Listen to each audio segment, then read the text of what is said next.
Yo, what is up, y'all? It's Cone back here again today with another episode of After the Buzzer, the show where I recap the NBA games from typically the same night, but today I'm here recapping them the next day. If you didn't know, yesterday was my birthday, so I just didn't have time to record, but of course, I'm going to talk about these Game 7s. We're going to focus on Suns Mavs, if I'm being really honest, because I can't remember the last time I was so stunned and shocked at an NBA result. To be honest, I don't know if I've ever been this shocked at the result of an NBA game. It was unreal what I watched. And even after sleeping on it, I am no less shocked. I still don't really believe it happened, like at least not the way that it did. The Mavericks, of course, had a shot to win this series and win this game. You've got Luka Doncic, you've got three-point shooters, and when they're on, this Mavs team is one of the most potent offenses we've seen in a while.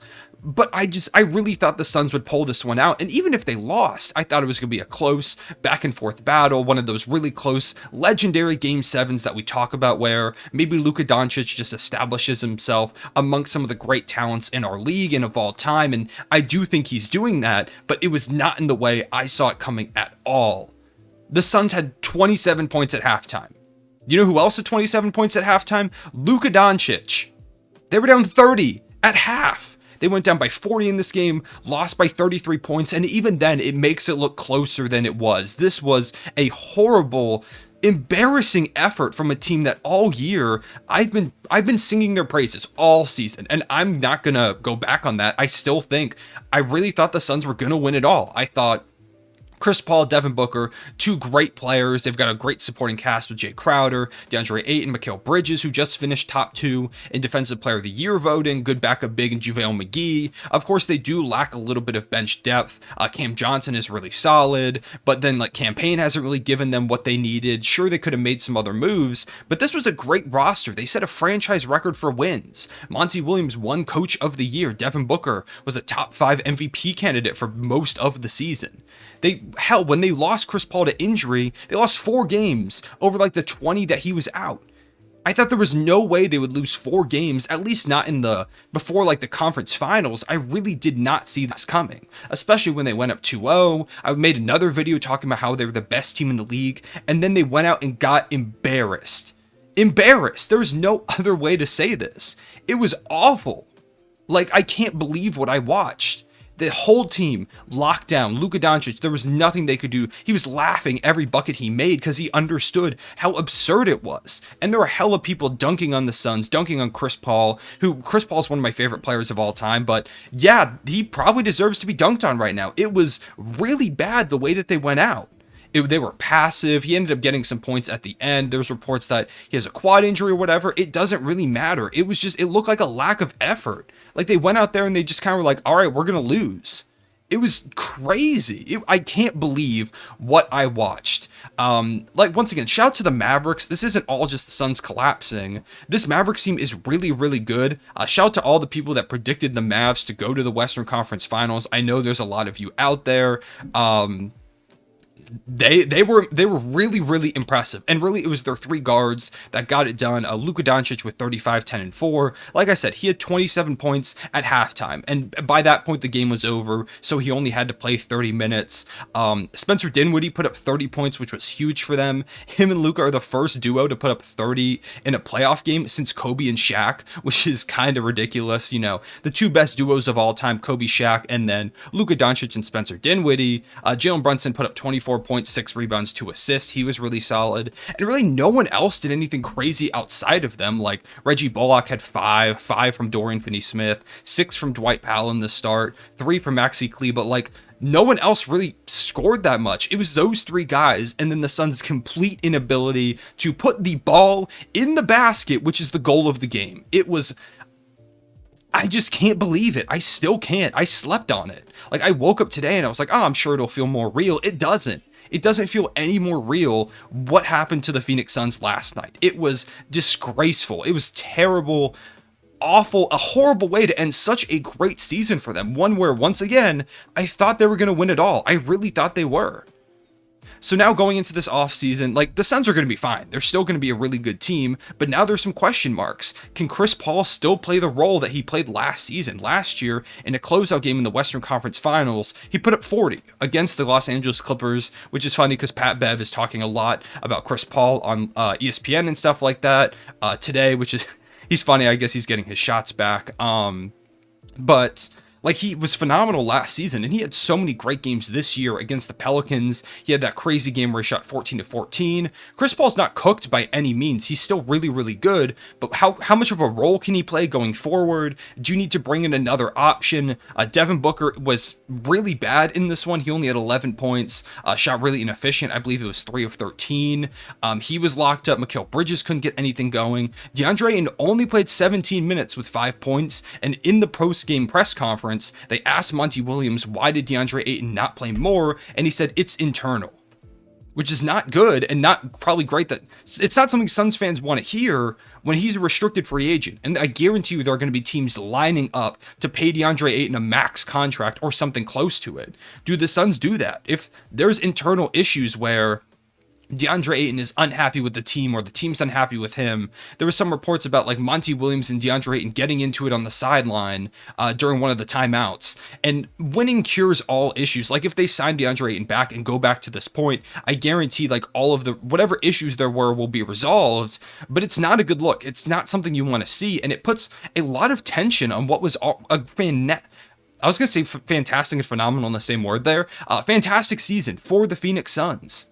It's just insane the way that it ended. Shout to the Dallas Mavericks. They're going to go on to face the Golden State Warriors. That's going to be an incredible series. I'm probably going to make a preview video of that series, probably dropping tomorrow. So if you want to see that, please make sure to let me know. As well as I want to talk about Bucks, Celtics right here, and then the Celtics Heat series that is going to come up soon too.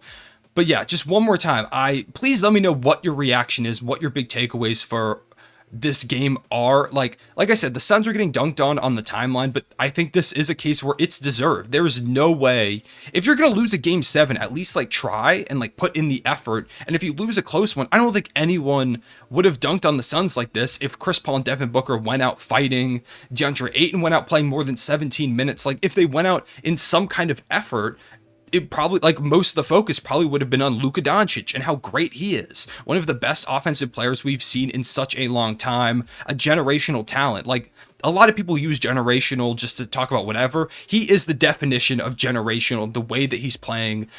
He had more points in this series than Devin Booker, more assists than Chris Paul, more rebounds than DeAndre Ayton, and more steals than Mikal Bridges. So if that tells you anything, Luka can do it all. He can do basically everything on the basketball court. One of the best players I've seen in a really long time. So shout out to Luka Doncic. And I'm sure if this was a close game where the Mavs won, a lot more of the focus would be on Luka, which thankfully there is still some, but I feel like maybe not enough. But for right now, people are just dunking on the Suns. And honestly, as someone who spent all season supporting the Suns, I can't blame them. This was terrible. But beyond that game, of course, we had another game 7, which was also not really that close. Bucks versus Celtics. It was close for like the first 2 quarters, but even then, heading into halftime, it was like a 5-point game, but then exactly coming out of halftime going into the third quarter, the Celtics really started to catch fire from 3, and by the end of the game, it wasn't close. The Celtics winning by 28 points, 109 to 81. The lack of Chris Middleton really caught up with the Bucks in this one. They could not get any offense going. Giannis had 25, 20, and 9, but he was inefficient. He wasn't able to really hit at the rim like he typically does. I think, honestly, he was probably just gassed. Like, he has played so many minutes and had so many incredible performances in this series and really in the playoffs as a whole that I think just the lack of Chris Middleton to take some of that load off of him really started to catch up with him in this team. Brook Lopez had 15 and 10. Drew Holiday had 21, 5 and 8. But outside of that, really not a lot of play from their other guys. Grayson Allen had 1 point, 2 from Pat Connaughton, 10 from Bobby Portis, 0 from George Hill. They really lacked the depth necessary to beat this Celtics team without Chris Middleton, which was one of the reasons why I picked the Celtics to win this series when I previewed it. Just not having that secondary scoring option really takes a lot out of you. The Bucks are typically a pretty deep team. They definitely could use a couple more shot creators on this roster. I think if they could go out and get like a shot creating 6-man, that would go a really long way for them going back next season and trying to regain that championship potential.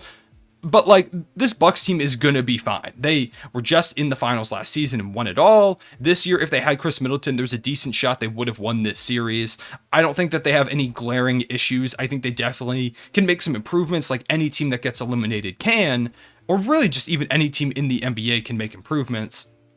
But ultimately, I think it was just kind of a bad luck scenario with having Chris Middleton out that really cost the Bucks in the end. The Celtics defense really locking them up in this one. Shout out to the Boston Celtics going on to the conference finals. After that, continuing to be one of the craziest turnarounds in NBA history from what I've seen, going from an under 500 team in January to now being in the conference finals, like hardly losing since they went down. I think it was like 19-21 in January. Incredible, just absolutely ridiculous stuff from this team. Jason Tatum at 23, 6, and 8. You had 6, 10, and 6 from Al Horford, 19 from Jaylen Brown. Marcus Smart almost had a triple-double with 11, 7, and 10. 14 from Peyton Pritchard, but the man of the match, Grant Williams, turned into the ghost of, like he combined the powers of like Larry Bird and Paul Pierce into one corner shooting god in this game. Grant Williams hit 7 threes for a career high 27 points to go with 6 rebounds. There have only been 3 players in NBA history that have hit 7 threes in a playoff game, or a playoff game 7, that is.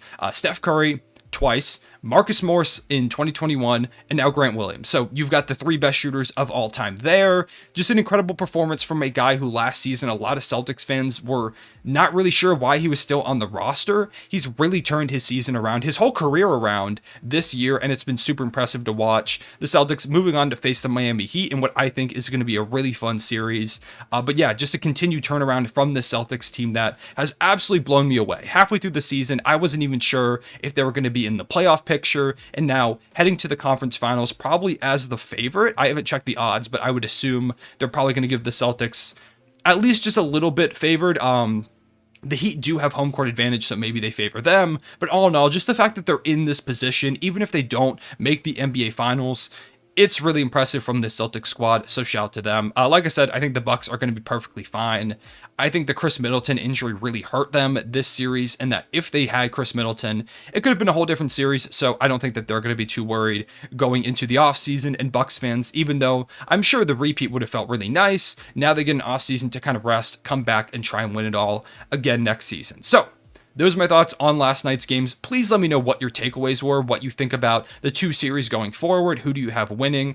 I would love to hear what y'all have to say, because this ridiculous double blowout game 7s, which was not great in terms of like, wanting to be as a basketball fan, wanting to see these incredible, super competitive, down to the wire game 7s. But all in all, we still do have a lot to talk about, so please let me know. Please leave a like and subscribe if you did enjoy. It would help me out a ton. But for right now, I appreciate y'all watching. I will see you all later. Real one, say it back.